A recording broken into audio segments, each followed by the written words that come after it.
랭구님, 네. 위기는 네. 뭐 곧 기회라고 하잖아요. 네. 근데 저는 요새 계속 위기만 보이는 것 같아요.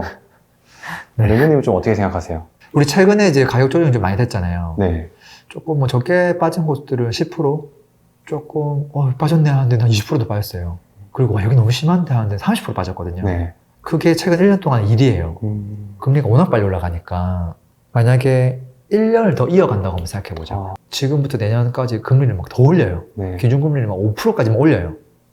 그럼 더 빠질 수도 있잖아요. 그랬을 때 이게 지금 20%가 빠졌다는 말은 무슨 말이냐면 사실은 거의 40%가 빠졌다는 소리예요. 쉽게 말하면 이런 거예요. 5억짜리가 10억이 됐어요. 네. 몇 프로 올랐죠?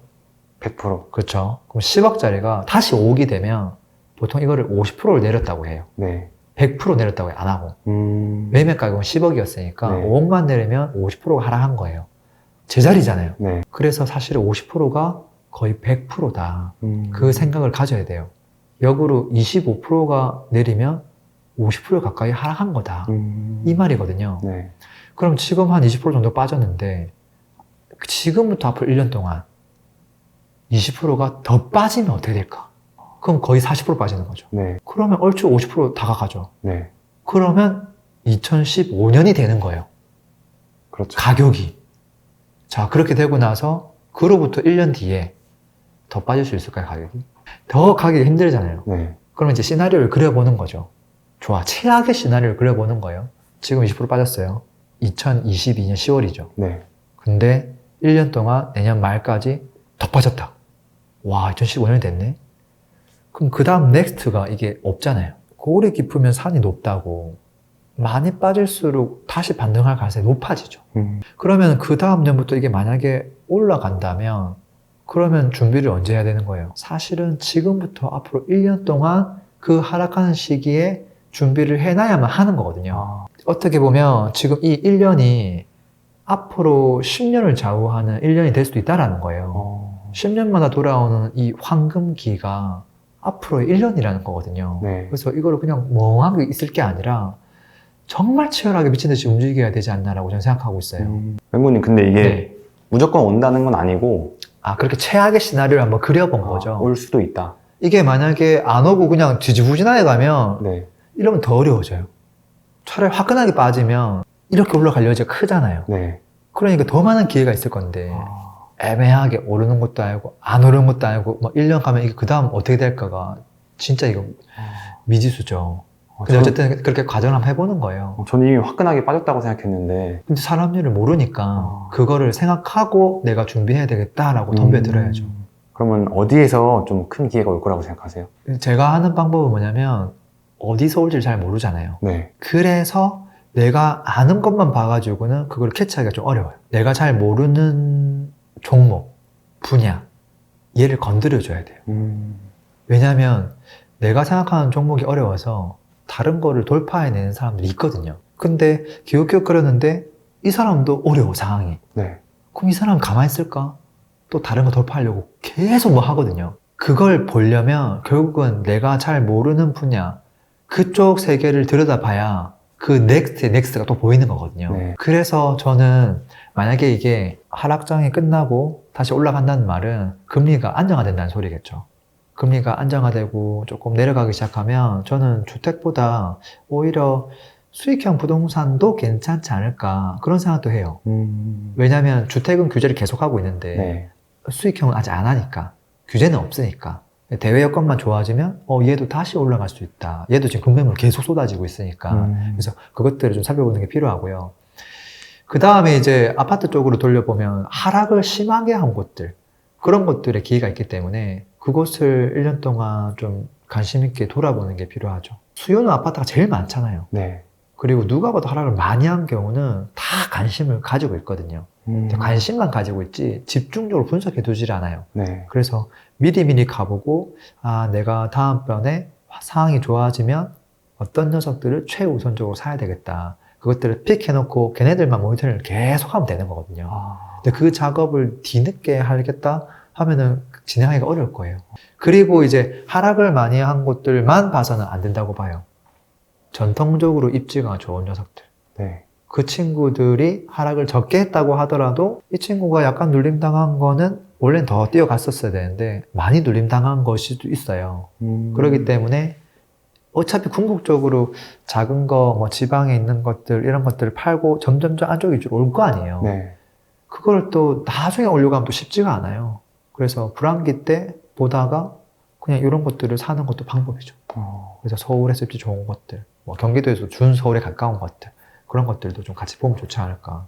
부모님, 근데 네. 좀 구체적으로 네. 이 기회를 잡으려면 네. 지금부터 딱 뭘 해야 될까요? 2가지 정도는 해야 될 것 같은데요. 현금 확보를 해야 될 것 같아요. 현금 확보를 한다는 말은 갑자기 없던 돈을 만들어낼 수는 없는 거고 네. 대부분 갖고 있던 자산들이 있단 말이에요. 그 자산들이 바로바로 팔리는 물건이면 상관없어요. 근데 만약에 내가 부동산을 몇 개 갖고 있는데 이거를 전세 돌릴까 말까? 에이 그래 지금 팔기도 어려운데 전세 돌리자 하는 순간 4년 지나가죠. 그쵸. 근데 만약에 기회가 네. 1년 정도 지나고 한 2년 차에 기회가 오면 어떻게 되는 거예요? 나는 그냥 이거 묶여서 갖고 있고 이걸 시작할 수가 없거든요. 네. 투자를. 그렇기 때문에 내가 갖고 있는 물건들 중에서 4년을 가져갈 게 아니라 오히려 그 다음 기회를 위해서 조금 매각하고 이건 내가 현금으로 가져가야 되겠다. 그 넥스트를 위해서 네. 철저하게 조금은 아까울 수 있겠지만 손절하는 것도 저는 필요하다고 보고요. 그 다음에 이제 한 가지 더 해야 된다면 이제 기회를 잡으려면 결국은 그 기회가 가만히 있는데 오지는 않거든요. 그렇잖아요. 네. 그래서 내가 먼저 돌아다니는 게 좀 필요한데 현장에 가서 이제 미리 좀 분석해 놓는 작업들, 그 다음에 현장에 갔을 때 어떤 애들이 제일 많이 빠졌는지, 그리고 내가 그것들 중에서 어떤 거를 제일 먼저 공략해야 되는지 작전들을 미리 다 짜놓고요. 그 다음에 그 현장을 갔을 때 급매물들이 나오잖아요. 근데 그걸 지금 덜컥 못 살 거야 아마.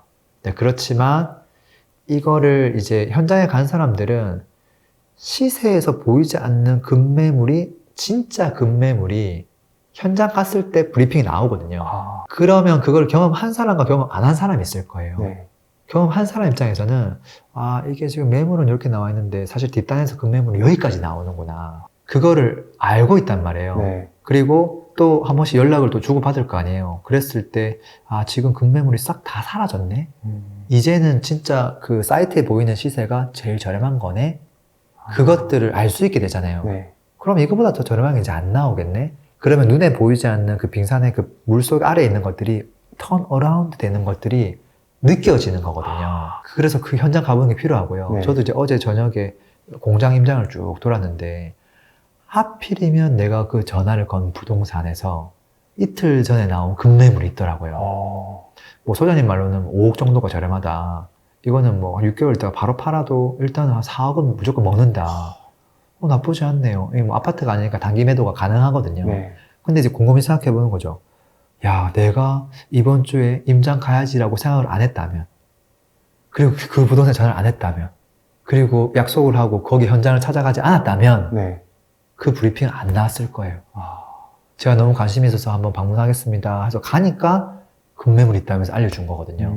근데 물론 그게 아닐 수도 있어요, 급매물이. 네. 내가 검증을 해보니까 여러 크로스 체크를 해봤거든요. 다른 부동산도 전화해보고 했는데 맞더라고.